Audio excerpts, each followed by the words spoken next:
Calling our meeting to order. It's 5:15. We'll start off with calling the roll, I guess, since we do have one member present. And before we do that, Mrs. Marlar called and notified me that Mr. Marlar had been hospitalized here recently. I believe it was released yesterday, so he's going to be unable, obviously, to make the meeting tonight. So if anyone wants to make a motion to excuse Mr. Marlar's absence, please do so. I'll make a motion. Second. All right, motion by Mr. Tucker, second by Mr. Spray. Any public commentary? Any discussion? None heard. City manager, will you call the vote?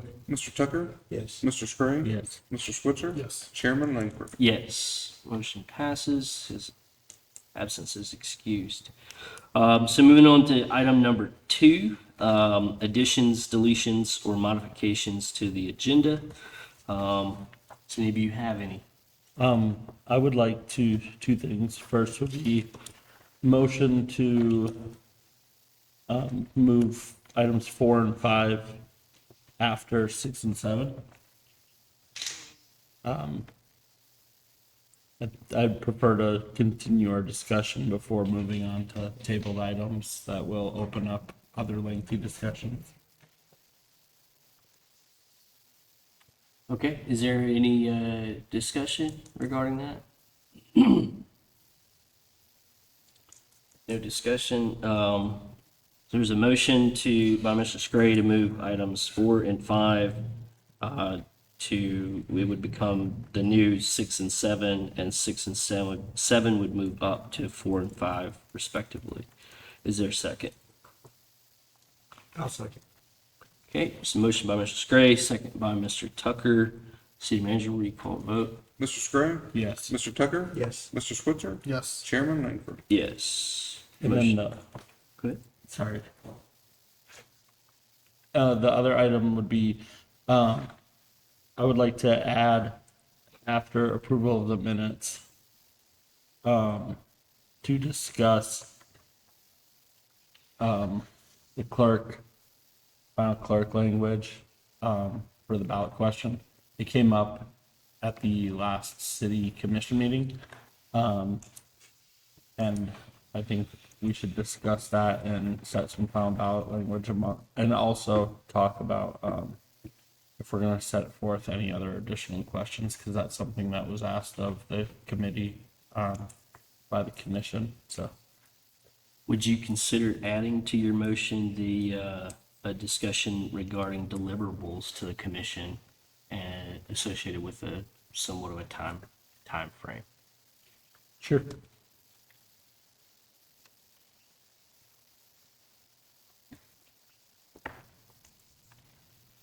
All right, so there's a motion on the table. Any discussion? Is there a second? I'll second. Okay, motion by Mr. Scray, second by Mr. Switzer. City manager, will you call the vote? Mr. Spray? Yes. Mr. Switzer? Yes. Mr. Tucker? Yes. Chairman Langford? Yes. Motion passed. Any other additions, deletions, or modification to the agenda? Okay, none heard. Moving on to item number 3, approval of the minutes dated from the meeting dated January 21st, 2026. Is there a motion to approve? Motion. Motion by Mr. Scray to approve. Is there a second? Second. Yeah, one. Motion by Mr. Scray, second by Mr. Switzer. City manager, is there any public discussion? None heard. City manager, will you call the vote? Mr. Spray? Yes. Mr. Switzer? Yes. Mr. Tucker? Yes. Chairman Langford? Yes. Motion passed. So item number, we'll say now item number 4, the ballot question discussion. This is your agenda.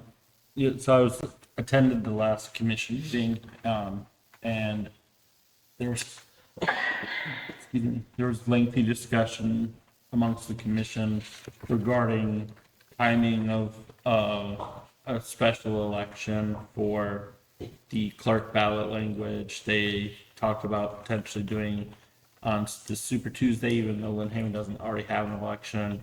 They talked about potentially doing it in May. It would be a special election. They also looked at potentially doing it in August with primaries. And after I brought it up, they also considered November general election. Um, the mayor had asked Chairman Langford to share some information. After he spoke, I also went up to speak and share concerns that I have as individually as a member of the committee. The commission, effectively, they want to move forward and have the ballot language set up, and they'll figure out when it's going to be on the ballot. They asked about bringing additional items forward, and I have a concern with doing that, and I think I've talked about this before, is there's a lot of references later in the charter that refer back to things we're working on and talking about now. My concern, for example, the only other thing we're really done with, or close to done with, is section 6. Even if we put section 6 forward, there could easily become a situation later on in the charter where when we find items that need to be changed, and we change those, it could then affect what we did in 6. So my preference would be that we discuss ballot language, agree on some proposed ballot language to send to the commission, and that we agree that the only thing that would go forth at this time would be the clerk, with the goal being that we would continue working on future revisions to be put on either the August, November, or even April city elections. So, I mean, there's 3 upcoming elections that ballots will be produced, and we could carve those out, knowing if they were able to put forth a special election in May for the clerk, if that passes, then we have the luxury of operating on this committee knowing there's a clerk. Whereas if it fails, then we have the luxury of operating knowing that there's not going to be a separate clerk position. And the decisions we make as a committee moving forward after that will be guided by that fact, whether it exists or doesn't exist. And I think you did a great job at the meeting bringing that up, because I don't think the commission had looked, and we've done a deeper dive into putting the cart before the horse, so to speak.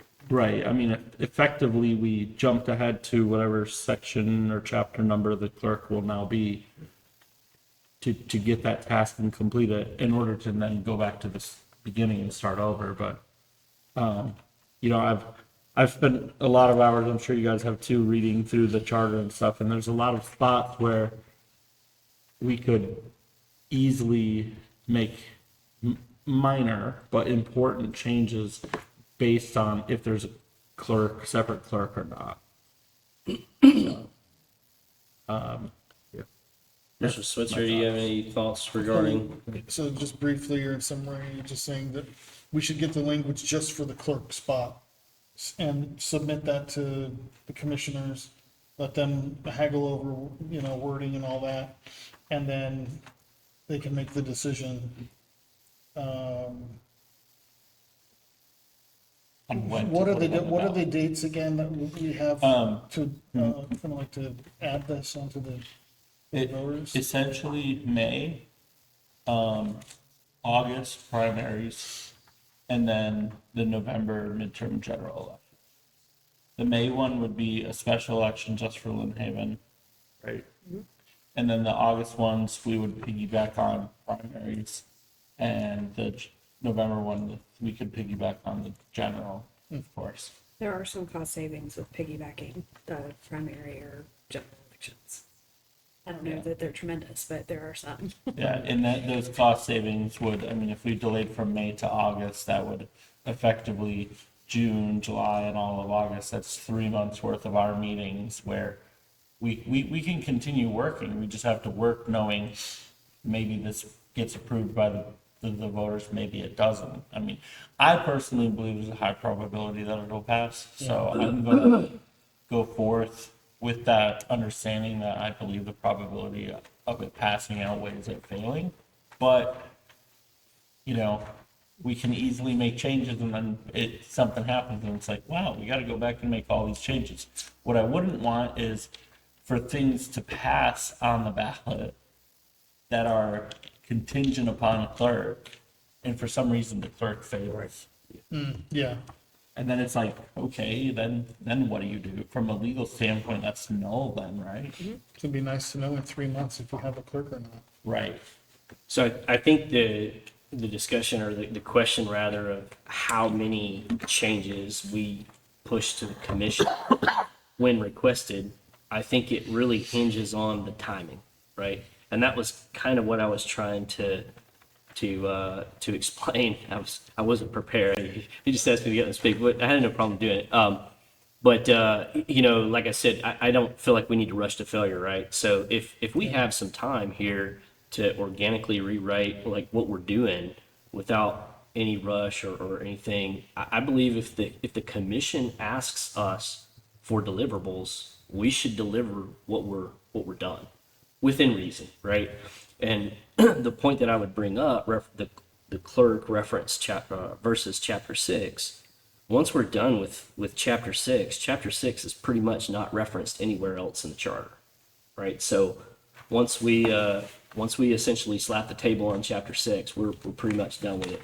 The clerk, however, it does have some areas within the charter that are also need to be addressed. So my point is that, you know, if we're saying that we're ready to push the clerk position to the commission now, but we don't want to add anything else on, I think that might be a little bit of a premature decision because we don't know the date that the commission is going to require those deliverables by.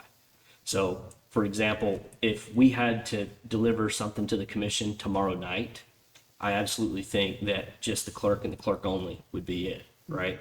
But if we're talking 2 months from now or a month from now, I'm pretty confident that we're going to be able to finish up with chapter 6, and then that would too be a deliverable. Because I think, and you all heard it when Mayor Lowry spoke to us, you know, there's going to be a large quantity of proposed changes in the charter that we're going to push to the commission. So the idea is that the more we can put on the ballot for each of these piggyback elections or opportunities, then the better. So I would just kind of keep that in mind as we talk through that. Do you recall what the date was for the May? Because like I know for the April, it was like that in February. So it's like, it seems It like was March 20th is the deadline for May. okay, so we would, and that's to get it to the, March 20th is the deadline for the commission to adopt a ballot, like a resolution calling for the referendum on that date and setting the ballot language and getting it to NEMA.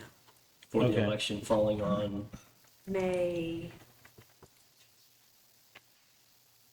I don't remember the May date. I mean, ultimately, they can I pick don't the know. date She with told me Nina, right? it's going to be May 20, the third week in May. Oh, okay. I don't know for sure. She just said you could hold a standalone election in May with ballot language due by March 20th. 19th is a Tuesday? That's probably it. Okay, so we would have to March 20th, we would have to effectively finish 6 by including ballot language by the end of next meeting, maybe one meeting after that if we do it early in March. so Which I think is totally doable. I just want to be sure that if we send more than the clerk up, that we all 5 of us feel confident at that time that nothing else in the charter would come back to force the changes we made in 6 to be further changed, whether a clerk exists or doesn't exist. Mr. Switzer, did you ask? Yeah, maybe you can give me some insight, because I don't feel any pressure to make decisions on this and to submit it to, the commissioners.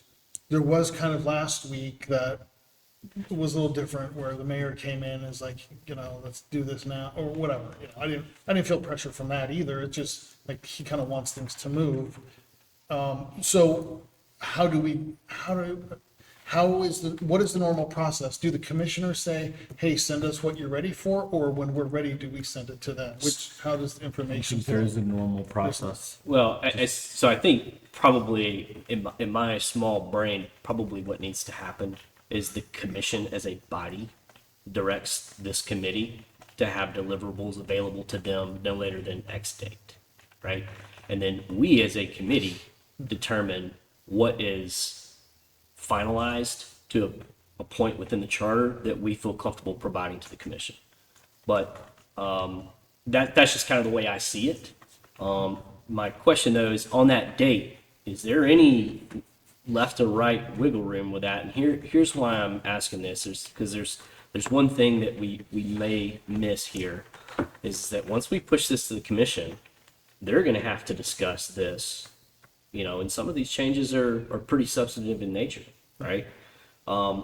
Just because we push something to the commission doesn't necessarily mean that they have to put it on the ballot either. Correct. Yeah, that's right. So, they could kick it back to us for redevelopment or more development or whatever. Or they could say, hey, this is a finalized enough product that we're ready to push it to the citizens on the via the ballot. And then they could do that. So my opinion, what we need is direction from the commission, from the body of the commission saying this is the date that we need deliverables. And what the deliverables are, is it, I don't think they don't have the ability to make that decision. no, I'm saying like, do they want the text of what we want put in the charter? Oh, okay. And yeah, ballot yeah. language for Yeah. each section? Yeah. Right? Yes, I thought you were talking about the areas of the No, charter. no, that no, they no, want. like, Yeah, content, not subject. correct. Yeah, Like, yeah. like a completed deliverable to me would be like, okay, we have the clerk section and the clerk ballot language.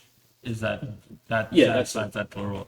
For section 6, okay, here's section 6, what we want it to look like if it passes, and here's a subsequent ballot language. So, Does that sound okay with you? or- Yeah, I agree with you. I'd hate I think the commission needs to understand the ramifications here. If they make a change in perhaps the city clerk language and what they're looking for, that could change the section 6 some, and that puts us back at square one, having to revisit. And they need to understand, so deliverables are a good way of putting it, that they understand this follows this, follows this. It's dominoes. right, and we also, as a group, we kind of kept it broad on the clerk language so they could come up with specific duties. And based on their discussion, it sounds like they have specific duties in mind.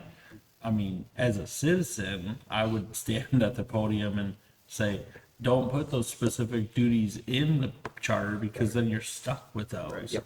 Like, just get the charter language set and you have a clerk, and then as a commission, you guys set specific duties.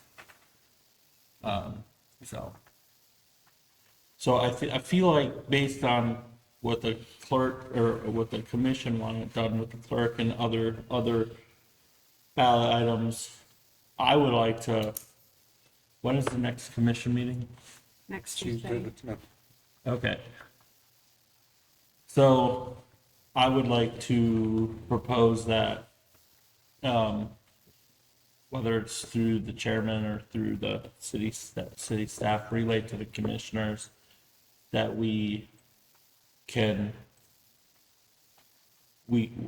want to discuss the ballot language and finish that for the clerk. So at a minimum, we can give them the clerk.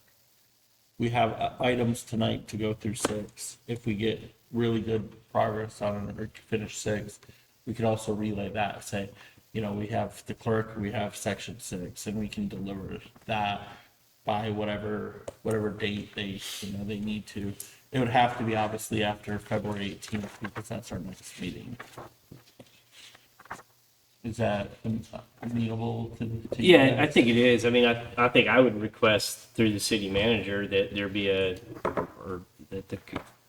maybe consider having an agenda item on the next commission meeting to discuss exactly what we're talking about as far as deliverables, dates, et cetera. So would you like it just for you to give a presentation and discussion with the commission?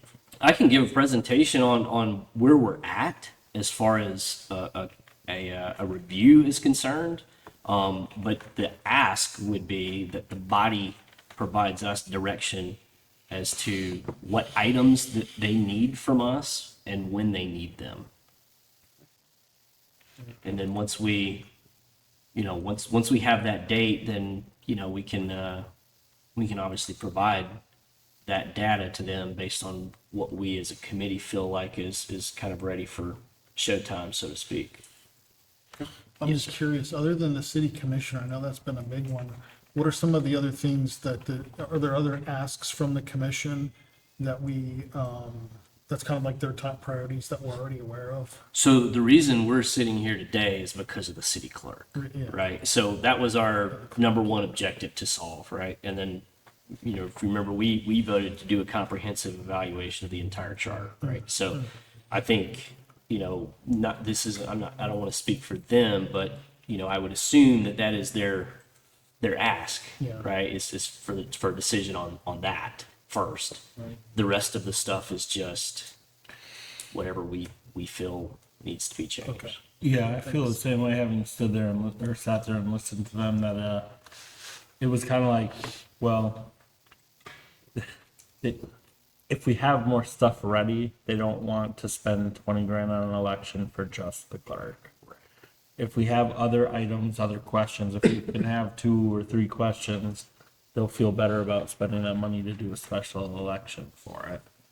I mean, and that's May. I mean, maybe after 6 we get really into it and we say we can have a third thing, but by the deadline, who knows, right?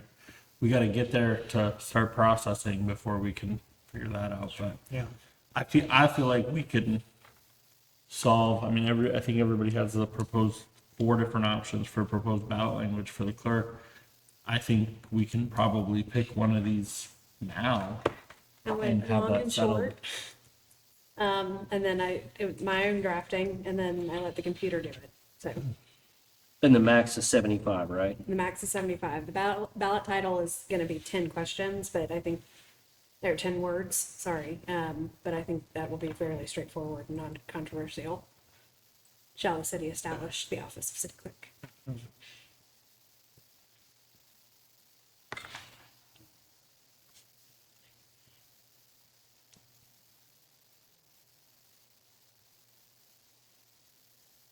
I like simple Well, and direct. I like, and with 75 words, you're forced to be that. And so the danger is in oversimplifying it. And there are nuances to the words you use and the words you don't, because people will read into it what is not there for them.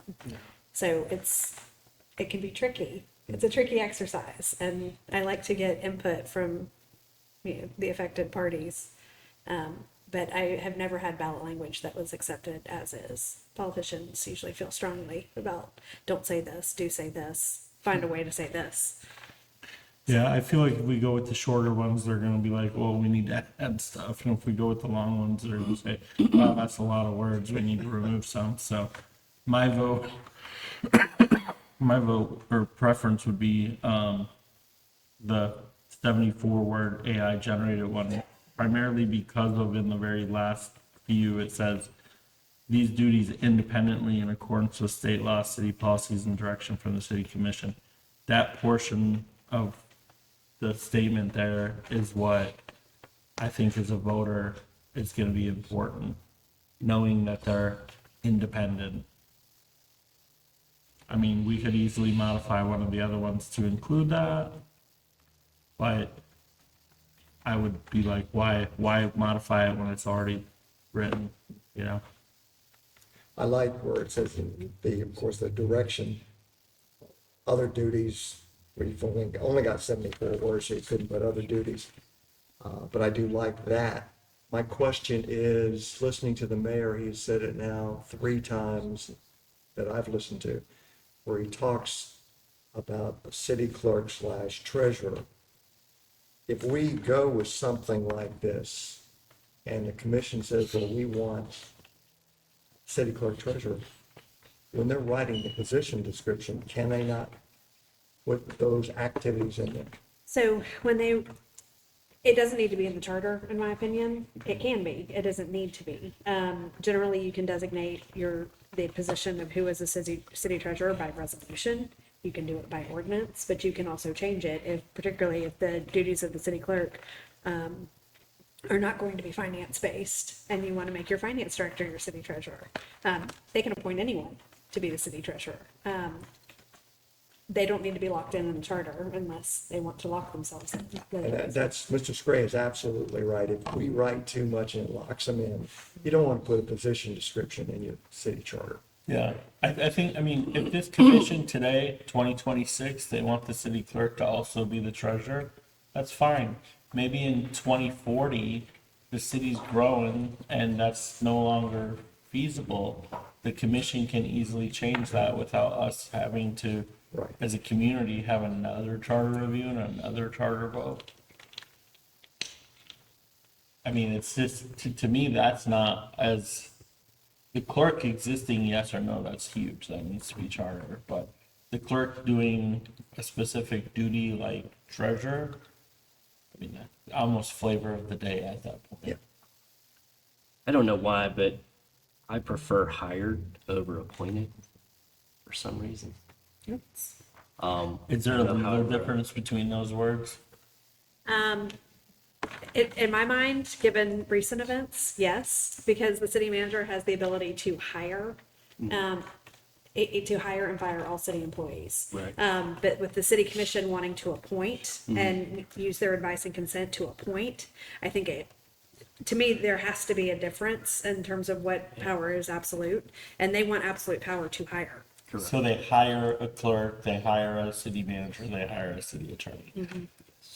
They appoint commissioners, or appoint y'all. They do a lot of appointments, but I do think the power to hire is slightly different, more powerful than the power to appoint. So would you just change, like, for example, if we went with the AI generated 74 words, just change appointed to hired? Yep, that, I'm fine with that. I don't have any issue with the AI generated one other than changing appointed to hired. I think it just resonates a little bit better with the citizens as well.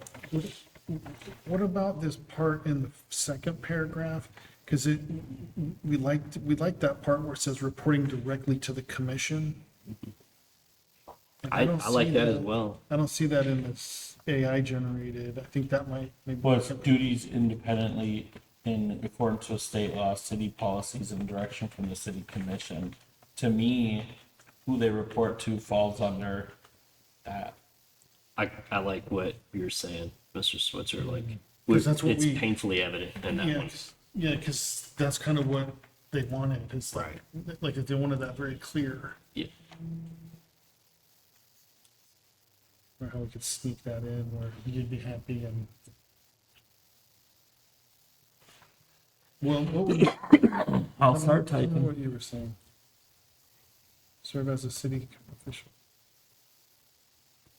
City document. I did not mean to distract you, but No, I did it's want to give okay. this committee the opportunity It's to weigh in. important. It is important because like what we were talking about, you know, obviously this will be a deliverable with the charter change, right? So I mean, for lack of a better term, it's a nut we're gonna have to crack at some point, right? We're gonna have to figure this out. So. I think it's a whether helpful tonight- tool. Yeah. Honestly, I don't know, I mean, this is for the commission ultimately to bless. I think you Right. can recommend something and that will move things along a little bit faster. But I also feel like they have to, the buck stops with them. So even if you didn't do this exercise, it would get done. I want you to use your time the way you want to use your time. No, I it's, like I said, I think they would want this, at least a jumping off point, right? To start from, and I think it's fine. Can you just put compensated by and reporting to the city commission? Make it simple. We can find a That's way. literally what I just typed. Good job, Tommy. Yeah, it says hired and compensated by and reporting to the city commission who will serve as a, I just gotta figure out what words to take out now because I have to lose. Do we have to say who compensates them? Why is the 3 compensation words. piece? Yeah, what is the relevance of having it compensated by? Everybody's I think that the compensated by express the commission. text, it arises from the express text of your charter amendment, that the city commission will hire and set the compensation of. Okay, So, I mean, if it's not important to the voters that hiring Oh, it entails okay. setting the compensation, Okay, so it's setting the compensation, not just saying that we're gonna pay you. right. It's saying how much we're gonna pay you. It's, Gotcha. it will be a contracted position, so they can negotiate different pension rates, different leave, severance, all sorts of stuff. But it's all a negotiation. So we have to find 2 words to take in. Well, so I think you can take out, to create the office of city clerk hired and compensated by and reporting to the city commission, serving as the city's official custodian, rather than who will serve as, to I'll take out 2 words. yeah. condense it that way. So, CJ, do you have Graph- these in grammatically, text? She does not. These are Do mine. you? You have Yeah. them on your laptop? I don't have them on my laptop.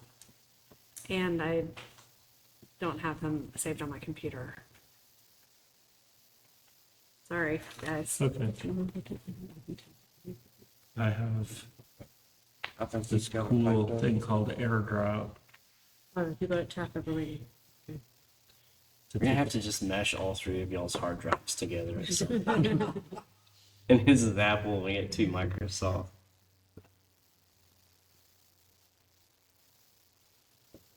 I'll put this in the form of a resolution for the commission, so this is just the sausage making piece. And so, yeah, I mean, if we can get to a 90% product tonight, and then, you know, at the next meeting, we can finalize this, and we could even discuss, depending on if we get done with chapter 6 tonight, we could do the same thing on chapter 6 that we're doing tonight. with the What city did we clerk. say to take out? Who will serve as? We're gonna change who will serve as to serving as.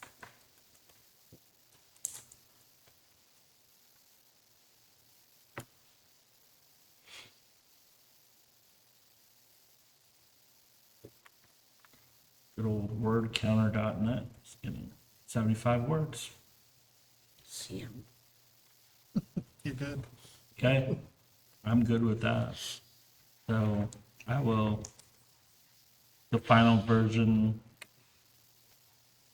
would change. So if you're reading the AI generated 74 one, it would say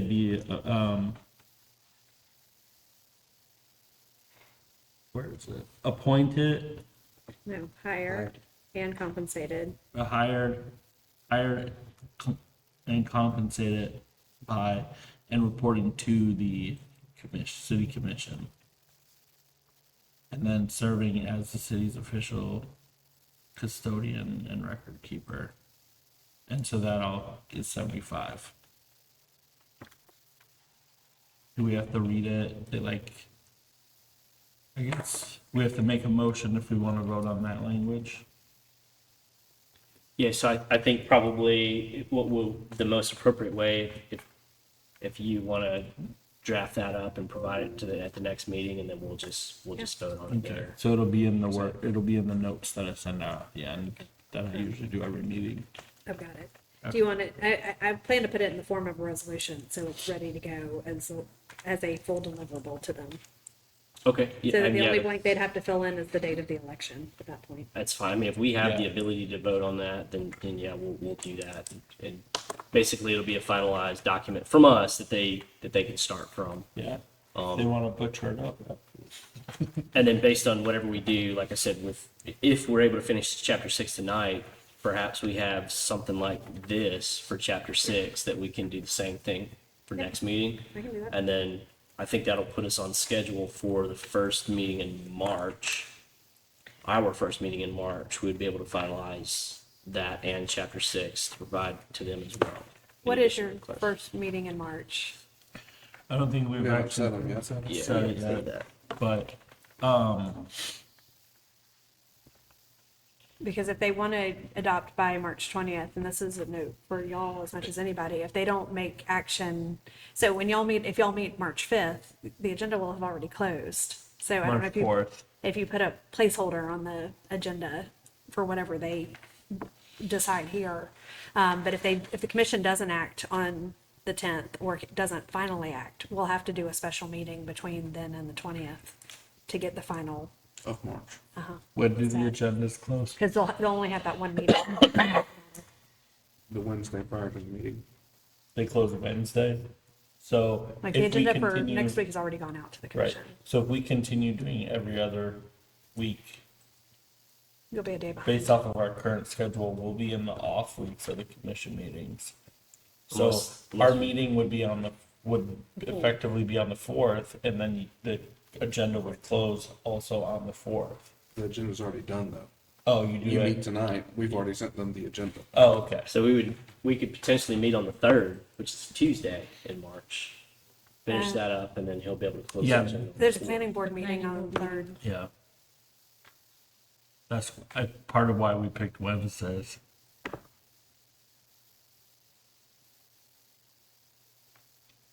Could do the 2nd, that Monday. Okay. So, You good with the 2nd?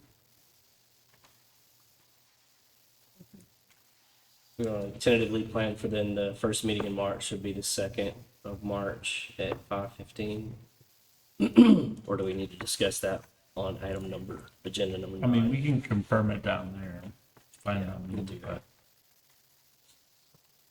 Okay, so we're on item number 4, the ballot language. I think we pretty much nailed that down, and then we discussed the deliverables and kind of the request.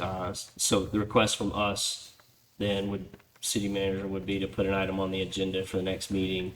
And then, Based on us tentatively planning to vote on final resolution language at the next meeting. correct. Okay. We'll vote on final resolution language for the city clerk at the last meeting of February, which is on the 18th. And then potentially the first meeting in March, we'd be able to provide that additional deliverable to them, which could potentially be item number 6 or section 6. But for Tuesday the 10th, you want to talk to the commission about direction for the charter review, from them for you on the deliverables. Correct, yes, sir. And then I can provide a brief summary of where we're at, kind of where we started and where we're at as far as what they want from us. So instead of making that an item, can I just put that in my report? Well, I think you could even put it, there's another presentation before the consent agenda. Yeah. Yeah, I think you could put it at the top, because Is the second commission meeting in February, it's the 24th? Yes. So if we vote on the 18th on resolution language, is the 24th the meeting that they would be going over it? yes. Okay. Just making note for myself. So we're supposed to meet on the 18th well, we'll discuss this when we get down to Yeah. item number 9. We're getting the cart before the horse. Okay, any further discussion on the newly added number 4? Okay, none heard. We'll move on to agenda item number 5, which is now review and confirm updates recommended for Article 1, Section 6B1 through Section 6C2B.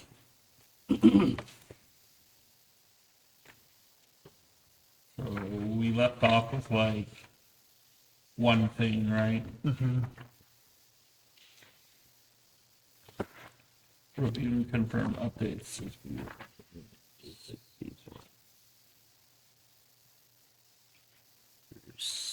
6C2B.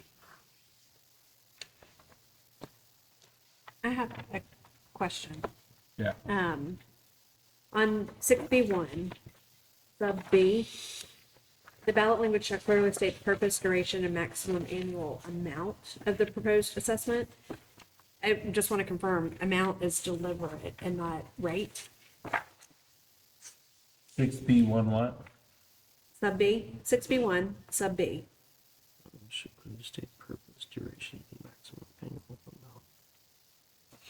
That's the maximum amount that would be generated from the city, the residents, I think.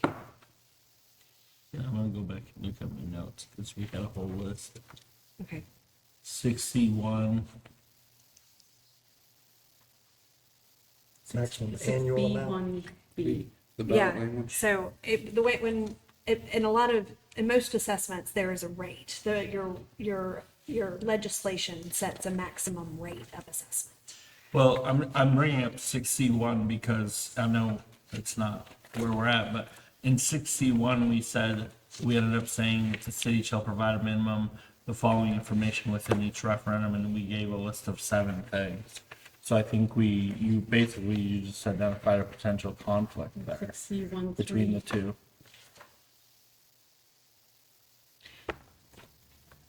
Well, and anyway, my concern too is that if y'all ever adopt the stormwater assessment, I want y'all to adopt, it's based on property values, which change every year, which means that the amount you raise every year is going to change when more developed properties come into the equation. And so the maximum amount won't be known at the time of the referendum because property values will, if it's based on property and improvement values, those will automatically go up. Well, I put, for example, in 61, estimated specific cost per year by property rate. And then, because that's what Kevin had recommended. And Where? I didn't see rate. Did the 6C1 thing that I typed up make it in there? 1.3. Right, You'll see yeah. it's up there on the screen if you need. 6C1, 1 through 7. Okay, 0.3. In case you're referencing. Oh, got it, okay. Is that what you were talking about? Uh-huh. Right, so for example, stormwater, it would say, hey, if you're in a tier 2, your estimated stormwater rate's gonna be $250 a year or whatever. Yeah, but if we change methods to what Amy's talking about, there are no tiers. So if you put that language in here, you're limiting that, and then you're stuck with, Well, no, it's just, you just have to be able to tell the voter what their estimated cost is gonna be. Well, what a voter's estimated cost and what the annual amount the city could expect to receive as a revenue from the assessment are two different things. An They amount are. and a rate are two different things. Yeah, they absolutely. So I want to make sure I understand what you're So, saying and, so here was the genesis of this, is that we can use whatever analogy, whether it's the slides in the parks or whatever, right? It's that the city has a project that they want to do, right? And they said, in order for us to do this project, this is how much we need per year going forward okay, to do the project, right? So what is the amount that the Okay. city needs, right? 6C1, 4. items 1 through 7 gets into more of the granular level of how the methodology is going to be in place. So Okay. to use your what you're talking about, if the city says I need $5 million this year or for the next 4 years, we're asking for $5 million over the course of 4 years, right? As a maximum. Okay. Then we get, and the voters approve that. We get down to 6C1, the methodology could be whatever the city provides to the residents, right? It doesn't have to reach that 5 million. So like you said, the property values increase dramatically, right? Well, remember, we said that we're not going to go above 5 million. So under the methodology that we were using, and the property values increased, that's going to generate $6 million. Nope, that's not what the voters approved. The voters approved 5 million. So go back and adjust your methodology to get it back down to the 5 million. That's the intent Okay. of this. So regardless of whether you use property values, whether you use tier 1, tier 2, tier 3, whether you use whatever methodology you use, here's what you're allowed to spend annually for the next 4 years on this project. So ballot and referendum mean the same thing. yeah, So 6B1B and 6C1, items 1 through 7, are covering the same topic. So one of them needs to go away. they are duplicative. Yes, one of them needs to go away. I'm obviously going to vote that we get rid of 6B1B because it's less comprehensive than 6C1. because item number 4 specifically covers what you just talked about. Right. A total annual project cost and an overall cost, 1.25 million a year for 4 years is $5 million. Let me throw this at you. What if we moved the 1 through 7 to make it a subparagraph of 6B1? Yeah, I don't care where it is in the section, just as long as all 7 I. And the reason I say that is here's what we run the risk of. If we remove, because the title on 6B1 is requirement for voter approval, right? But then we go into 6C1 and we start saying, hey, this is the stuff that needs to be on the ballot. That really, items 1 through 7 need to be in section B1, is what I'm saying. Instead of just removing 6B1B, we would outline, like we talked about on that granular level, what items are required on that ballot. So section 6B1 is requirement for voter approval. So focused more on that it needs to be approved. And then 6C1 is the requirements that need to be on the referendum.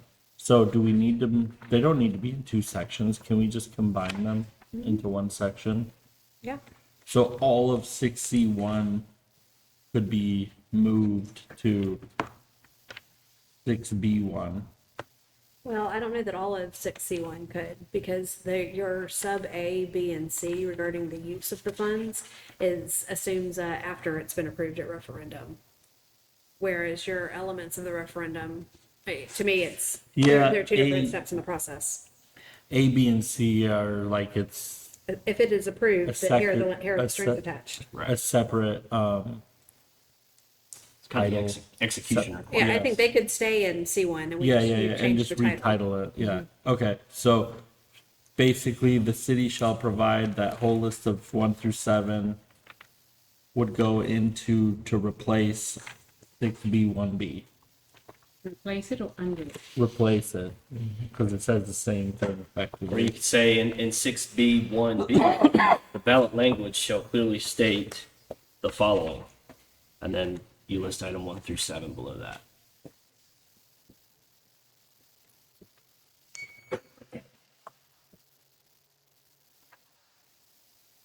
Does that make sense? I'll get rid of that. Well, the ballot language shall clearly include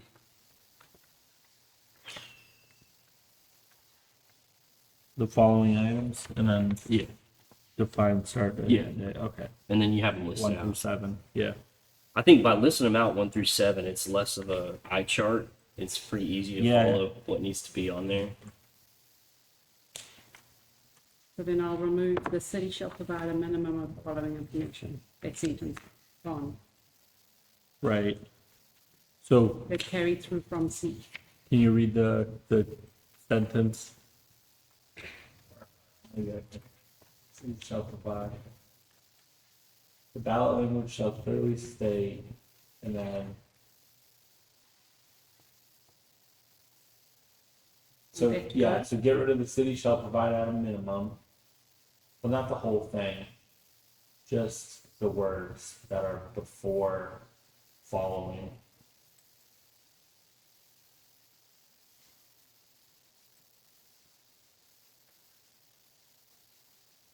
Sorry, what did you want me to get rid of? So if you drag from purpose up above through the and C, so go into B Yeah, and go to purpose Oh, and yeah. start dragging there down to the and C. there. So you're basically cutting off the second half of one and then the first half of the other. Okay. The ballot language shall clearly state and then Following information.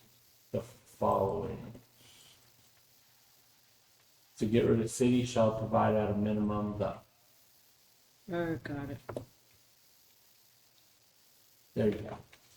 That's what we were trying to. Perfect. Yeah. Yep. Thank you. Is that? That's the intent that I had with coming up with that list. Yeah. And then the example ballot referendum, I think there was, the example referendum statement. I think that would also follow this list over So you want to move that up as well? Yeah, because that's just, I think as Kevin put it, it's just, it's, it's informational or educational purpose within the charter to explain like, these 7 things are gonna look like this in practice. Right. That's how you get all 7 things into 75 days. He didn't think it could be done. AI did it.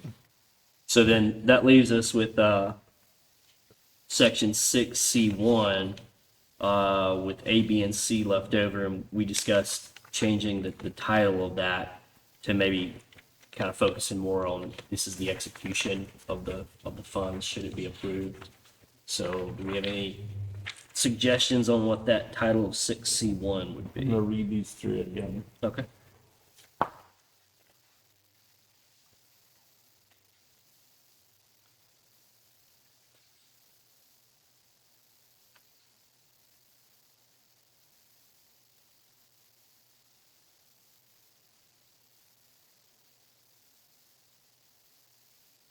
Um, appropriate usage of non-ad valorem funding, something of that nature. Management and appropriate usage of non-ad valorem assessment funds. Something, yeah, like that. That's, to me, that's what it's describing.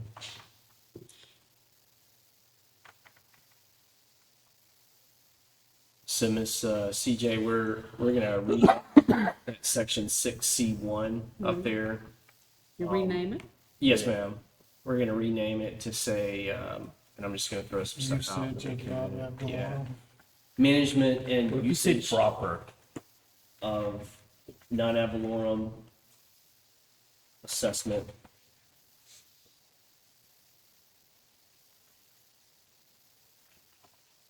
funds. Yes. Funds.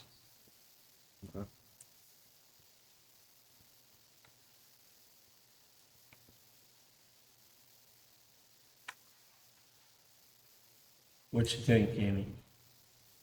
I have questions on 6B3 Okay, next. but with the title. I think it's fine. Okay. You got revenues in there, 3 places you want to change funds to revenues. Sure. Oh, no, I think, are you saying change it in the title? Either way. Okay. You either Just change uniform. funds to revenues or revenues to funds. What's better from a fiscal standpoint? Is it better to say, no, doesn't It doesn't matter? matter. Okay. Say revenue, funds, monies, anything you want.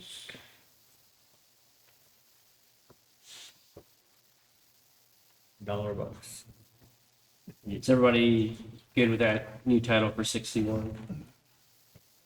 All right, Miss Amy, you had a question on 6B something. Yeah, so that's where I think you want to set the maximum rate, the maximum increase year over year. 6B3A.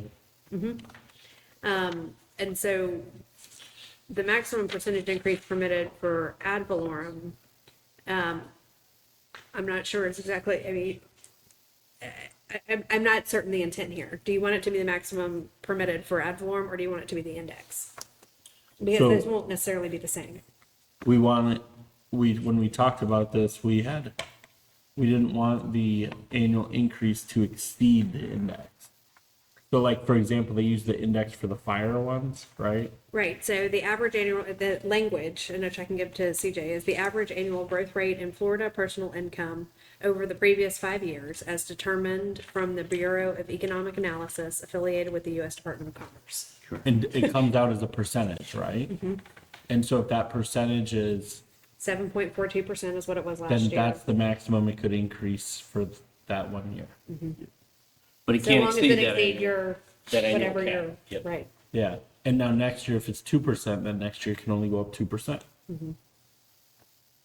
Yeah, And really, that what, was the intent. really what I envision, if the voters approve the city to spend $5 million a year on a project, guess what? The city's gonna figure out a methodology to generate $5 million. So it's really there as a what it does is it requires the city to tell the citizens, this is how much this cost and this is how we're planning to pay for it year by year. We're gonna break it up, and we're asking for approval for you for 4 years, right? Whether the city decide, let's say the voters approve $10 million a year, okay?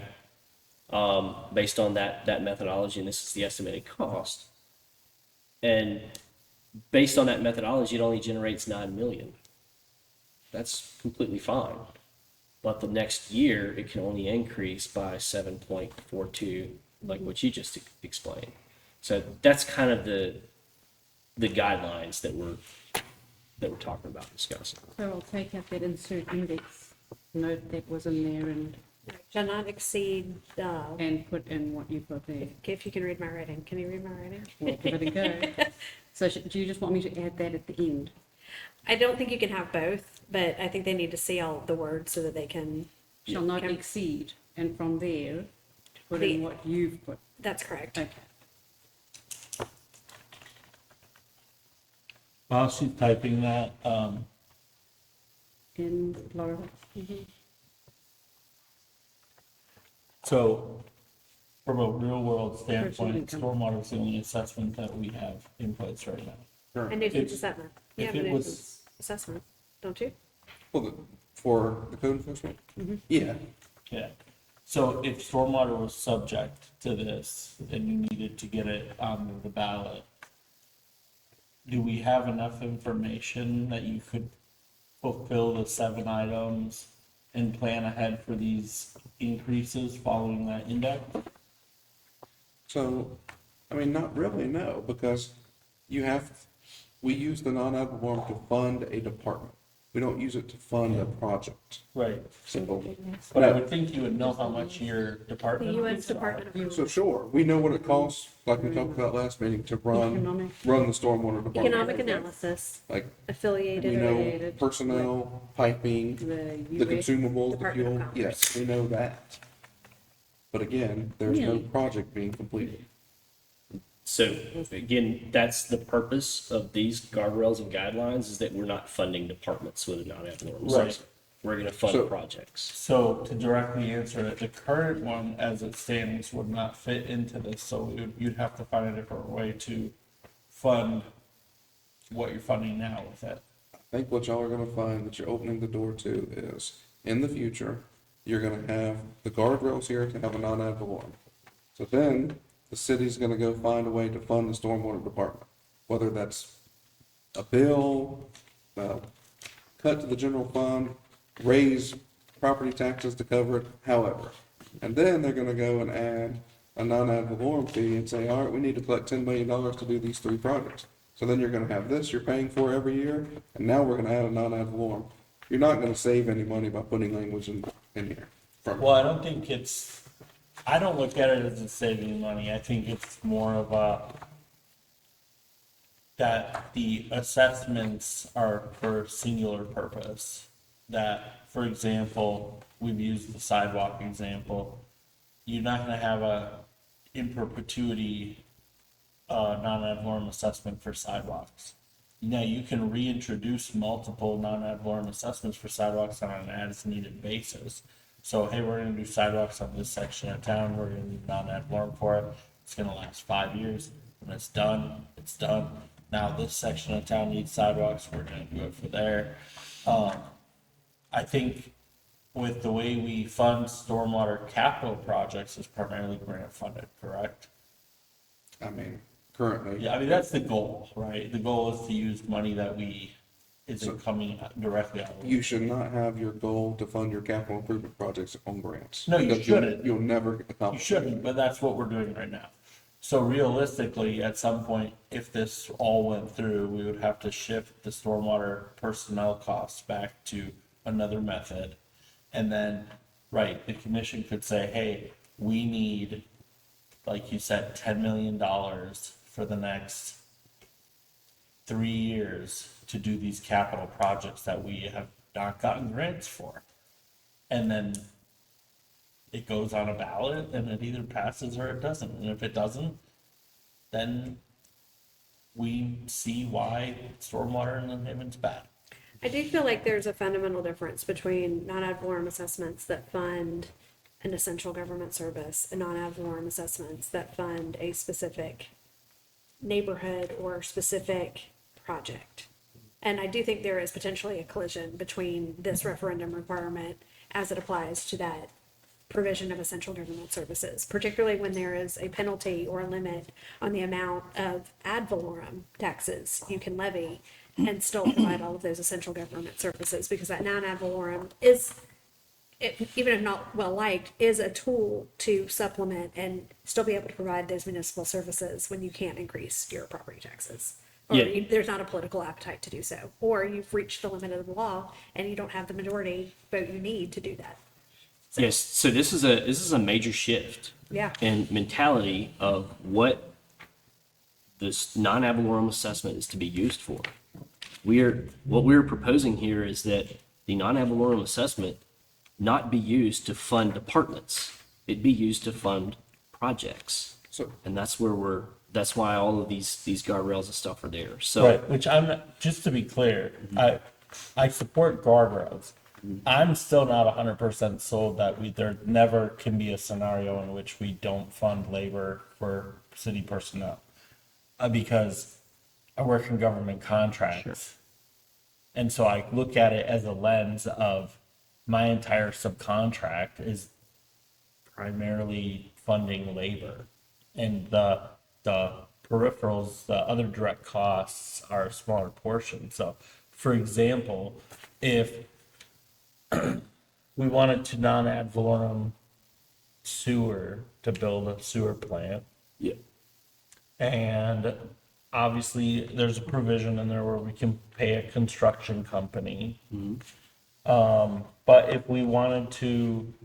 if we came to the conclusion, and I'm not saying this is going to be ever happen, but if we came to the conclusion that the best way to pay for sewer, the operations of the facility and the staff, was not to have a utility bill, but to have a just a flat assessment with a different methodology, we would be not allowing ourselves. We would effectively be saying the only way we can pay for personnel costs in the city is ad valorem, which very well can go away in the future based on behaviors in Tallahassee. I just read an article today that they were talking about the different proposals and what was favorable and what was not favorable. And the only thing it seems like Tallahassee has an appetite to maintain is ad valorem for schools. Well, look around, guys. This isn't a school, So I understand where you're coming from, and I have the same concerns. I just don't want to take an option entirely off the table. What I would rather see is that if that's what we're going to do, if it's going to be a personnel-based driven thing, there's more guardrails, there's more requirements, more hoops to jump through for them to be able to do that. Because at that point, you are effectively signing up for a lifetime assessment. yeah. So yeah, let's load on the requirements to achieve that, rather than saying outright you can't do it ever, period. So I have no problem. Going back to the last meeting, Mr. Lightfoot stated that if you're going to do a project, it's going to be a design bid build. City employees are not going to be utilized to do this. It's Right. going to be fully contracted. But once right? that's done, Right. and then it's time to operate it. If the city, let's say city paid a firm to come in and do a rate study or something, and Right. just hypothetical here, hey, the best way for you to pay for operations of your big brand new $50 million sewer plant is not through city utility bills. All right, let me. We don't have that option anymore. Okay, so let's talk about the wastewater treatment plant operator then, right now.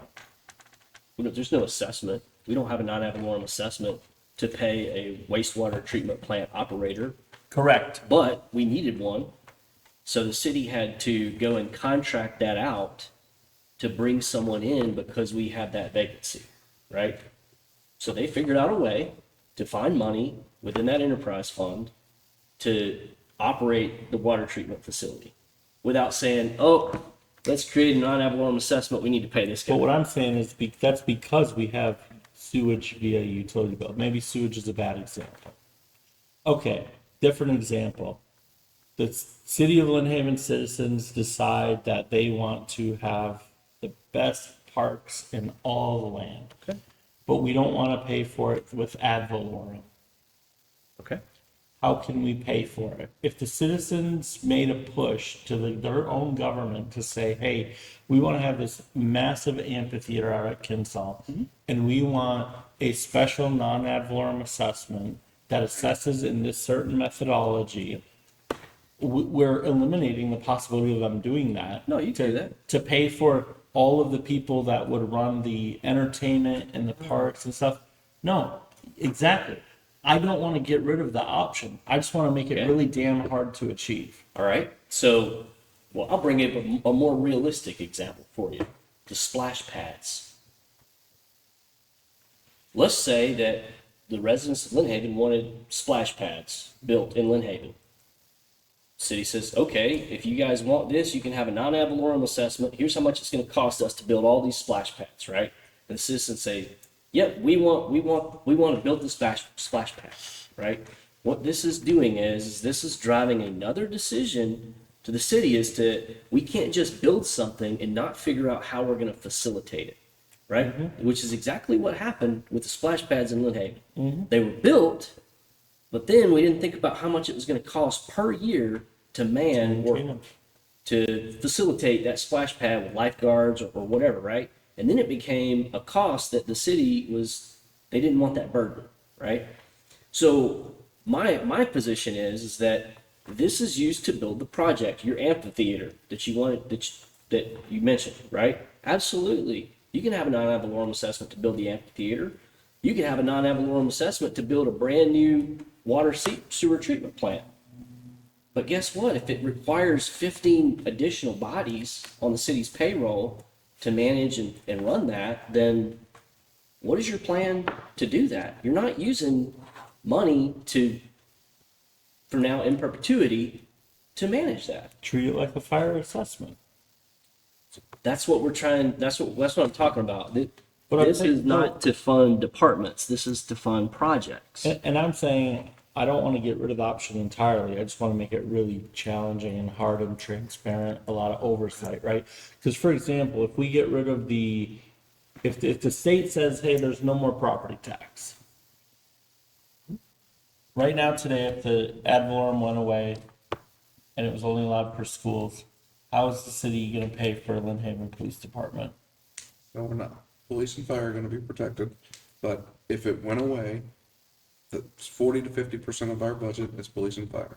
Right. So, 40, are you saying that the revenue generated from ad valorem It's 40 is to 50, 40 to 50% of our budget? police and fire. Yeah. Police and No, fire. police and fire take up 40%, 40 to 50% of the budget. Of the ad valorem. The ad valorem revenues that come in. Yeah. But for ad valorem revenues that we bring in, what percent of those revenues make up our budget? I'd have to get it. Yeah, I've had that in number front of me. before, and it it's wasn't very 15%. large, it was like 15%. Well, so I'm just trying to give examples of like, so for example, he says police is gonna be protected, probably, but if it's not, then what? How are we gonna pay for a police department? You know, or if fire's not protected, how are we gonna pay for, sure, we have fire assessments. From I what just don't wanna get rid of the option, I just wanna see that the option's available, but if we wanna make it really challenging to be able to pay for people in perpetuity, then let's make it challenging, because ultimately that's the goal, is that if this is the decision that you want the people to make to pay a fee for the rest of forever, then there better be a darn good reason for it. Mr. Switzer, you had a comment? Yeah, the property tax isn't going away just overnight. I mean, I think it's like a 10-year transition, so. So just wait for the charter review committee in 5 years and it's their problem? No, not at all. No, I think what he's saying is there's a graduated approach that we're not just going to cut off funding immediately. There's going to be a method. There's going to be time to figure out how to fund. I don't want to speak for you, but that's what I understood you to say. Yeah, there is time. And what 62 does is take away an option rather than just making the option more challenging to achieve. So right now, exactly what is happening is what we're trying to prevent. We're funding a department, okay? And I'll say this discussion shouldn't even be happening at this table right now. It should be happening in Tallahassee.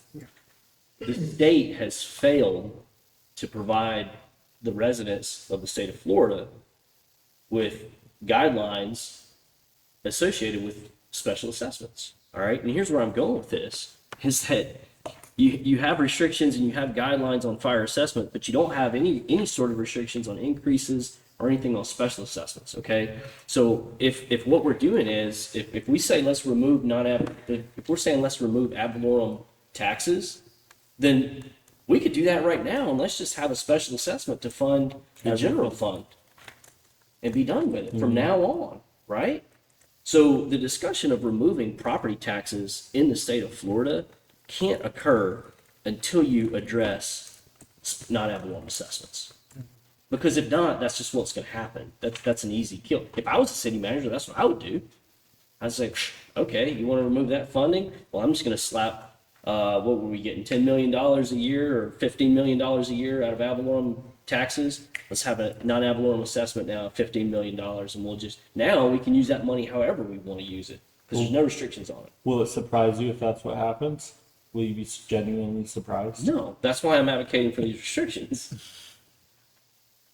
I mean, my big thing is I want the community as a whole to have options. I want our citizens to know that if a situation arises where we need to fund a department through an assessment, that we have the ability to do so, Right. even if it's really darn hard to do it.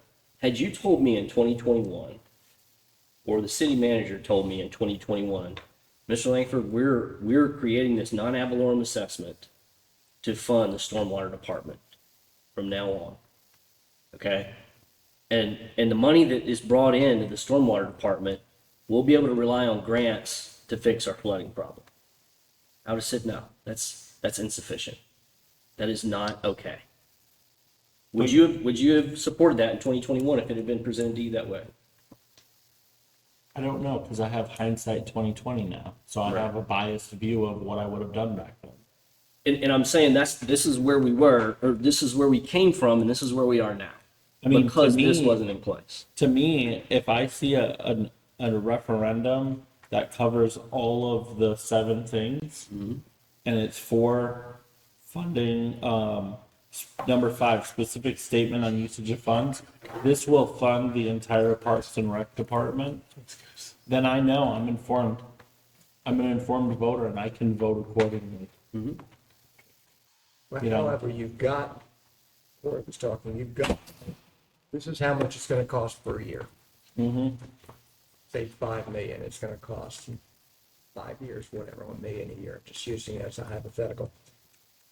If you have operating costs, especially when you have people costs gonna go up every year. Now, you may not give an increase in salary, your health benefits and everything related, the highest cost in most any business is your personnel. So it's almost impossible to say a million, and you're right, if you allow that, it's going to go up, they're gonna be stuck. If you fund a department for that non-applicant. But isn't that what we just put the index in place for? So there would actually be a limit? It won't even get close to I covering. tell you what I would do if I were the city manager, and what you want to happen actually happens. Here's the way I would do it. Write this down, Mr. Langford. I would say, okay, we're going to have a non-ad valorem assessment, and we're going to fund the entire police department. If you vote against this non-ad valorem assessment, you're defunding the police. You want to do that? I mean, if property tax, Nobody's going to Right. defund the police, if right? property tax goes away, we might be needing to do that. If they don't protect it. I know they say they're gonna protect it, but from 1776 to 2026, how often have politicians lied to us? I'll trust them when it's in law, written down, and signed by the governor. That's when I'll trust it. I Do you have still don't something? trust them when they do that. And they can, right, because they can change it next session. So when we talk about the non-ad valorem funding projects only, right? So say something happened, we have an ISO survey in 27, and our ISO rating jumped from a 2 to a 4. And in order to stop that, we say we need a fire assessment, non-ad valorem. Well, it's funding the department. So now all of a sudden we've tied our hands where we can't do that, and our ISO rating goes to a 4, and property insurance goes sky high throughout the city. Don't make my insurance go up, Corey. Our insurance has already went up with the flooding. I want because the strong, FEMA map I changed. want strong guardrails. I want transparency. I want the oversight. I want the restrictions. What I don't want is to take an option off the table because the state already does that a lot. For example, with our elections, at the local election level, was there any reason for us to not have the ability to decide for ourselves if we wanted ranked choice voting? You know, at nonpartisan elections, they removed that. Tallahassee already 2 hours away. People that live down on the Keys, Miami, they decide for us. Already so much. I don't want to get rid of the option. I just want the option to exist and we can guardrail the hell out of it. But I just want it to exist. That way, if the people decide that's what they want to do, they can do it. So what options do you have to fund the fire department, Right now, it just comes out of the general fund. general fund? So, and this is using his example. I'm glad that he used that example, right? Because fire is important to everybody, right? Do you think that if this was in place, he wouldn't figure out to cut a less priority item than fire? Well, here's- So if you start at the bottom, you start with events, you Yep. start at parks, you Yep. start at sports and rec.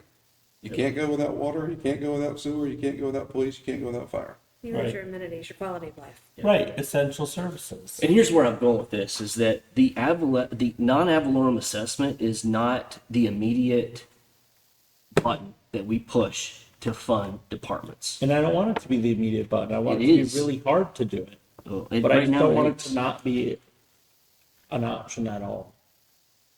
We're having the same discussion here at this table that cities in the state of Georgia are having, and it's gone to the state legislature because they said enough with the non-ad valorem assessments. Because cities were seeing an easy way, guess what, to fund departments.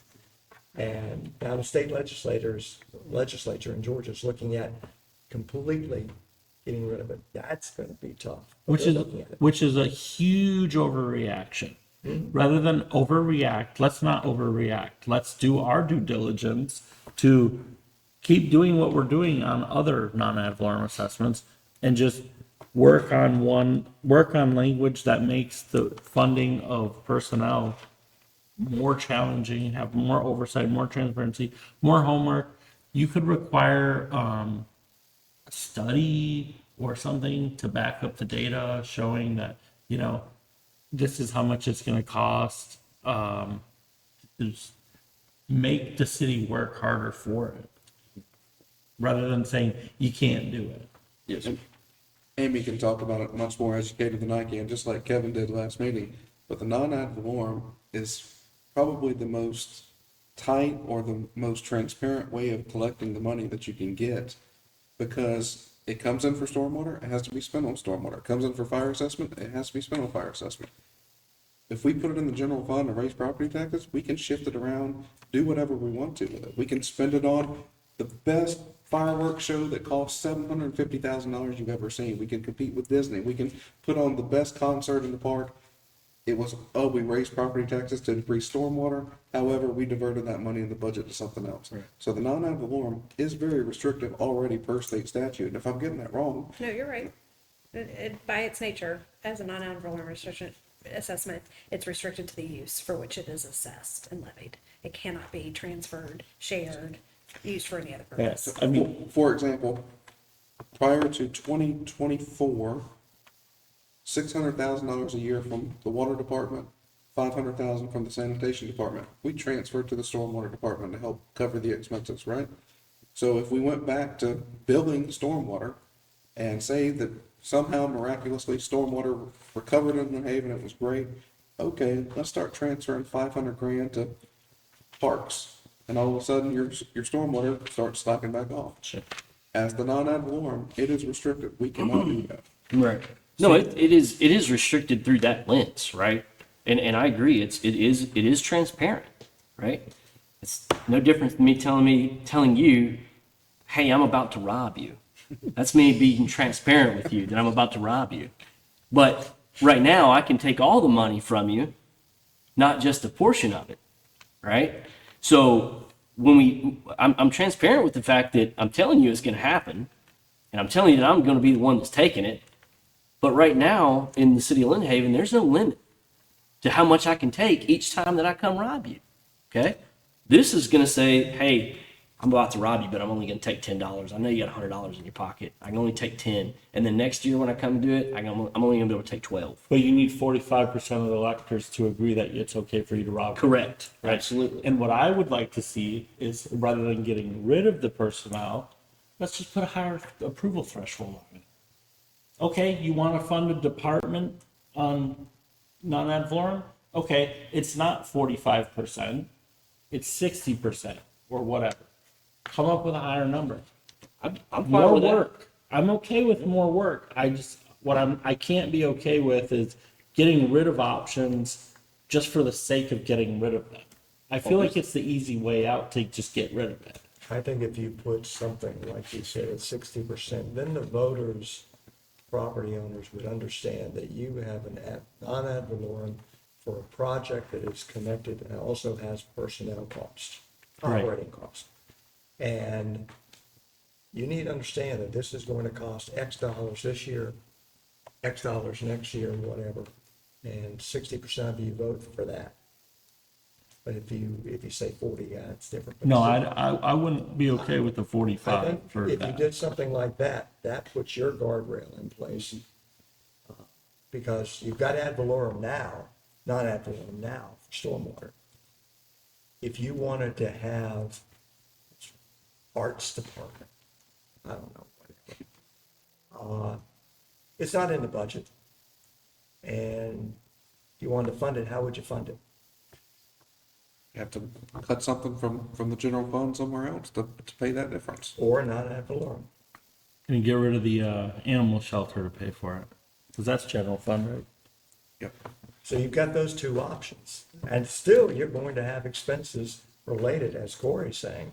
You build whatever you're gonna build, then you've got the personnel costs that go along with it, and the general operating, maintenance, whatever, insurance, things like that. So it's, Yeah. I like your 60%.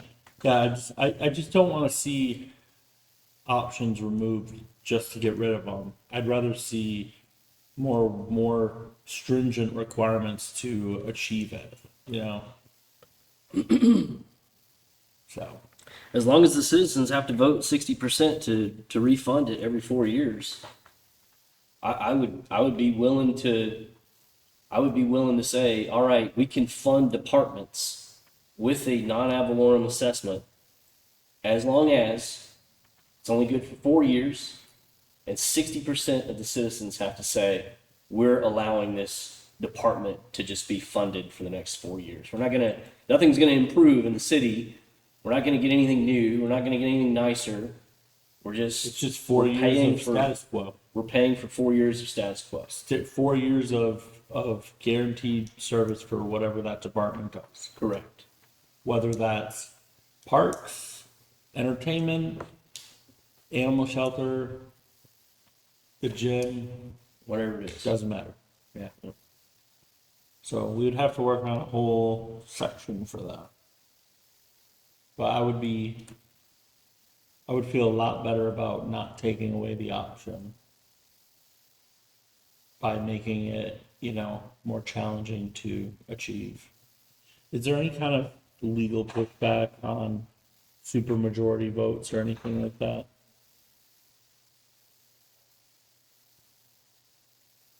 So like if assessment for personnel for the We'll use the arts department, Mr. Tucker. the what? The art department. Well, I was trying to find something that would be more likely to garner a lawsuit. Sewer department. If we're gonna fund the sewer department personnel via this method, and it requires a 60% vote, and it gets 59%. And now we're in a very dookie situation, right? And then the citizens could be like, well, we're going to sue the city for allowing this to happen. The city's following the rules you've set for it. Right. I mean, So then what they can the have city to do? We pay effectively to defend the lawsuit that sue- we didn't create? Sue themselves for voting this in. Well, and I feel like that's where I am fascinated by how the timing of all of this is going to work. I mean, this is wholly another academic exercise, but in terms of educating the voters and from a budget standpoint, when does that start? When versus when the referendum is? Because we can spend some money before it goes on the ballot, and so timing all of that is. Which is blowing another my reason mind a I don't little bit. want to rush to put this on the ballot either. Because I do think I think the citizens need to understand, here's the worst case scenario. You know, we need Yeah. 60%. If we get 59, it doesn't pass, and here's what happens. I mean, the financial impact statement is also, I've got a note to myself, to what extent do we need to prepare the financial impact statement for the commission when they consider these charter amendments? Because looking through here, there's a lot of additional costs that will need to be budgeted. And I think they need to know that going in, and I think the citizens need to understand that too, but also understanding for each referendum what that financial impact is. This is what happens if it passes, and here's what happens if it doesn't. So if we bring this forward, the commission could technically say, we don't want that. And it doesn't go to ballot, right? Okay. But then it's on the 5 of them. Right. Yeah. You're making the recommendation, they can take it or leave it or change Right. it. I would venture to say, and we've discussed this, the majority of people in Lynn Haven have no idea that stormwater assessment is also paying for the department. I would agree that the most don't, because the amount of apathy to start with, and then the amount of education that goes on. I mean, there's almost no education coming out. I mean, the city can try as hard as they want, but there's only so much you can do. And the amount of willingness to receive information and just turn around and look. I don't care what time we do these meetings, it's going to be the same outcome. I mean, I appreciate you coming. But it's just one of those things where I think the general idea is that when you live in a civilized society that structures as an incorporated city, you do that because you expect other people to put in the time to make sure that all of the quality of life stuff you have, whether that's fire, police, parks, a flushing toilet, clean water coming out of the tap, you're signing up for that. And there's a cost for it. You don't want it to be an exorbitant cost. If it's an exorbitant cost, I'm going to go find a different city to live in. But I also know that it's going to cost me more to live in a good city than in a bad city. Because if I'm paying, I lived in Buffalo for 6 months. Property taxes were very high there. But quality of life was great. The roads were immaculate. I never had problems. And even in the coldest parts of winter, I never had problems with anything. And, but I've also lived in places where there was next to no property tax, very low property tax, and quality of life was very, low. It was very rural area. But Whatever we decide, I'm agreeing here with Corey, whatever we decide, non-ad valorem assessments need to be explained and be difficult. Because when you're adding a department and all those costs, it just keeps going, never goes down. yeah, It for just keeps- personnel, I want a high bar. Instead of it can't happen at all. I'd rather a high bar than it can't happen. Because what you're doing is if you do the high bar, then okay, it can be achieved, but you got to work for it. If you take it away altogether, then you're saying, hey, you could have had this option, even if you had to work really hard for it, but nope, it's gone. Good luck finding another way. Are there other ways? Absolutely. And I want it to be difficult enough that they'd rather explore the other ideas first Yeah. because they're going to be easier to achieve. Yeah, I'm okay because right now there is no bar. Yeah. To me, this is like Plan Z. You know, I want them to run through A through Y first, and I agree with you. There's no bar. There's one bar. It's 3 people. Right. That's it. Right. We as residents are at the mercy of the 5 individuals that sit here Yeah. as to what he or she or whomever fills that seat. Which could have That's- easily been elected by 7.5% of the population. 'Cause Correct. That's 15% turnout and 50% plus one. Yeah. So, we could go on and on and on about this. I think we have to So, continue a discussion yeah. on 6 at a later time. I think probably next meeting, Miss CJ, we're gonna keep nugging out 6. And we're gonna kind of pick up where we left off on, the things that Mr. Scray brought up as far as, a percentage wise, outlining, the use of funding could be used for departments, but here are the requirements the city must meet, before using it in that fashion. And as far as agenda flow goes, like I'm gonna keep tabling my thing until we're done with 6. But it can be after 6 on the next agenda. So if we continue section 6 discussion, that can be before my item because I don't want to touch my item until we're done with 6. I mean, we could always delete your item and then bring it up at a later time. I just want to do it after 6 before we get in any other sections. Okay.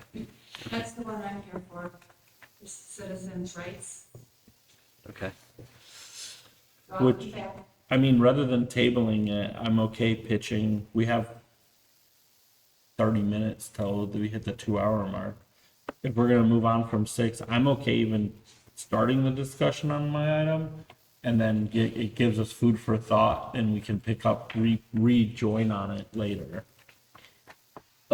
So what we have the opportunity here to do, is since we only have 3 people here, Mr. Marler and Mr. Switzer's no longer with us, for this Didn't meeting. sound good. Oh, No, okay. for Thank you this, for- that's why I corrected. I said for this meeting. We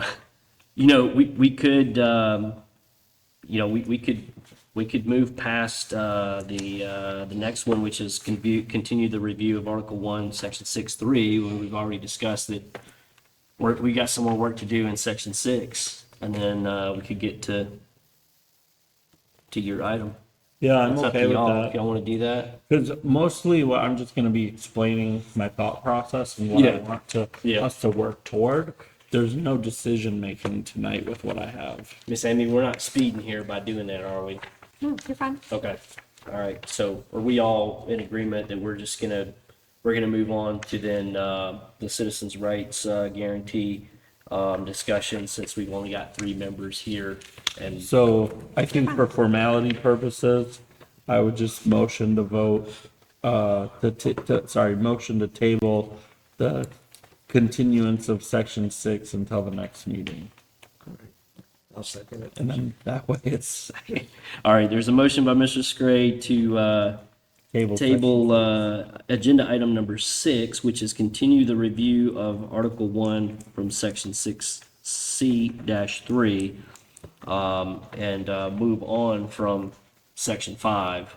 Is there a second? And there's a second by Mr. Tommy here. Is there? Tucker. Mr. Tucker. Call me anything. Is there any public discussion? Done. Okay, city manager, recall the vote. Mr. Scray, Yes. Mr. Tucker? Yes. Chairman Langford? Yes. All right, moving on to the new item number 7, which was tabled from last meeting. And it's a discussion about Mr. Scray's request to add citizens' rights guarantee to the charter. Mr. Scray. Okay. So I loved civics class when I was in school, elementary school, middle school. I loved being in civics class. My daughter's in civics class at Moet right now. And the stuff she talks about that they're teaching her, I mean, it's the core of what it means to be an American citizen to me. And the Constitution protects our rights. The Bill of Rights further protects that.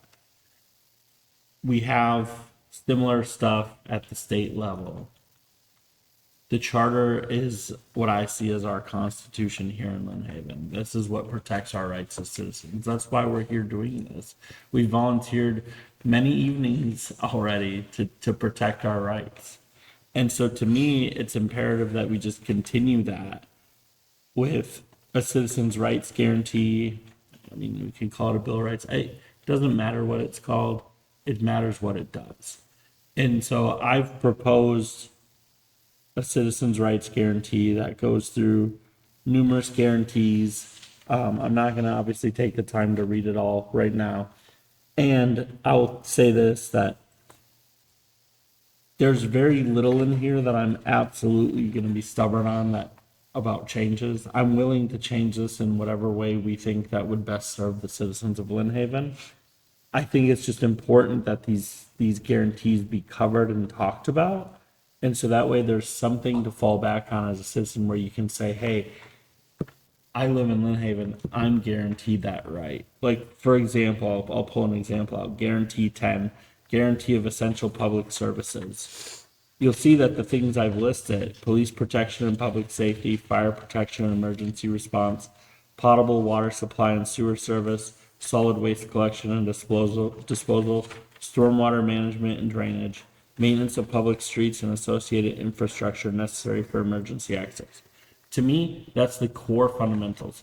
If you got rid of everything else in Lynn Haven, you are guaranteed those services and you can maintain a quality of life here. And it's not going to be a very good quality of life, in my opinion, because you're lacking other things. But if the city only met these things, technically, that's what we need to have a community that is functional, to me. So my proposal is that we put on the ballot as a standalone item the citizens' rights guarantee in whatever final form that we all agree on. So I guess what I would say is take the time to read through it, please. At what point we're going to discuss it in detail, I don't know. I think it needs to be done. And my target date for this being on the ballot would be April 2027. So let me ask the lawyer here. I'm going to ask myself, but I'm a retired lawyer, so. Let me ask you, is there anything that you've read here that could cause nuisance lawsuit from someone who says, hey, it says I have a guarantee for the roads. I don't like my road. Are you talking about the guarantee 10 or the entire? Any of it. I feel like there are some problematic things. that And we I can knew there discuss would when be. we- Okay. Yeah, I knew there would be because I I'm marked not. up all over it. Yeah. Yeah. As long as I wanted to make sure, because I was reading the same thing, and I agree with it. I think we need this. But I also Yeah. don't want us to open ourselves up, or the poor city open itself up, where you have Joe Schmo, the weekend attorney, who Right. decides to give us a lawsuit over something. So much like Corey feels with the non ad valorem, I feel like right now we're at 0, and this is like 100, and I'm okay settling somewhere closer to 50 if we need to. You know, some portion of a guarantee is better than no guarantee at all. Yeah, I read through it obviously, and I got a bunch of notes and stuff marked on here as well. I agree that, you know, there's some fundamental areas that, you know, we as residents in the city should say, hey, this is the city has to provide this to me, right? And I don't think that the charter is a bad place to outline that. And we'll get into this later on. Now, some of this stuff I don't believe needs to go in the charter. I think it needs to go into other, or in fact, it's already in other plans. But I don't see an issue with having a citizens' rights guarantee in the charter, just from a wave top level. Yeah. All right. If you would not mind, because it's on this topic, and the member of the public that's present specifically said they came for this, for sake of her time, you could hear from her. Yeah, we're probably not, we're gonna skip the next table discussion, because the individual who wanted to present that is no longer here. So it sounds like all the discussion is complete, for item number 7. And if someone would like to make a motion to, table Mr. Switzer's, governing in a digital age. So moved. All right. So there's a motion and a second. Any discussion from the public? No. City manager, will you call the vote? Mr. Sprague? Yes. Mr. Tucker? Yes. Chairman Langford? Yes. Now we move on to public comments, number 8. Yes, ma'am. Hello, everyone. Feel free to come on up to the mic so everyone that's watching at home can hear you. You know, at a very broad level, I really support the What's your name, citizens' ma'am? rights. My name is Lorraine Rader. Okay. And I'm a homeowner, not far from here. And I almost, at a broad level, I think that the citizens' rights would almost, that we do have a gap. And I think it would almost be like an appeal process, so that if you've gone through appropriate channels like code enforcement, even animal control, even business licensing, and you went through all the channels and you disagreed, even after you had conferred with an attorney, that you still didn't feel that your rights were met, that it would be an avenue to appeal. And I think almost something like, rather than you said something you didn't want to open up the city to be sued, it could almost be like a mediation process, like when you file at a small claims court, that the parties or the issues that you talk, it's not just one person like code enforcement making a decision and like that's the final thing, that there's a gap and that it would be an additional appeal process. I think if you framed it in that way and not that the city was picking sides, sometimes I feel that the city, it doesn't treat everyone the same or fairly or evenly. And I think it would just be another avenue to remediate that feeling. And that's all I have to say. I really support your endeavor. Thank you. May I ask you real quick? In North Carolina, there's an arbitration process. And it's over civil matters. Amy, is that a possibility, or is Florida not tuned to that? So we don't have municipal courts anymore, but I think you can build in a due process procedure for appeal of any decision of the city manager, or if it's building department, code enforcement, all of that ultimately is the city manager who has the final say and issues those orders. So, and I was just looking to see in the code, because I know some of those appeals processes are already built in, not everywhere. I've been working with code management and animal control and even your business licensing, and I just get to run around, to tell you the truth. Well, there are some processes, particularly for code enforcement and building licenses, because I've drafted them. I've been there. I've been But I there. don't, but I would also believe that staff isn't They familiar actually, with them. licensing, they tell you to call code enforcement. And code enforcement has told me to hire a private investigator to entrap a person or to move. And I feel like my rights aren't being served. So that's why I'm here. So I really support your project. No, I mean, obviously, I don't think any of us want anyone to feel that way in our community. I know I've spent many hours going through various codes and stuff, and I do contract law professionally. I've been doing 16 years of government contracting, primarily in professional engineering. But so I mean, I'm not going to say I'm up to Amy's speed at all. But when I read through codes and ordinances and things, you know, I have an ability to read through stuff and then interpret it. And I've found many times where I've needed to come to the city for interpretations. Ambiguity, yeah. Yeah, right. And to me, I look at that as in the moment I'm needing the city's interpretation, so I can determine if a change is needed. If the interpretation makes sense, if it's the whole KISS thing, keep it simple, stupid. If it's sensible, if it's logical, if it meets the needs of the citizens, then we don't need to make a change. But there are a lot of codes that, when they were written, they were probably written with what made sense then, or they were written in a way where there was a lot of kind of general understanding, like, yeah, people are not gonna do that, so we don't, Right. it's 2026, it's not whenever these codes were written, and I think more and more as technology grows, more people are doing that due diligence, and especially people, if they don't like something, they're, well, how can I get around it? And with the advancements of AI, for example, I can take the city's codes and I can plug it in and I can say, find me a way that I can do X, Y, Z, and it'll find me all the loopholes. Correct.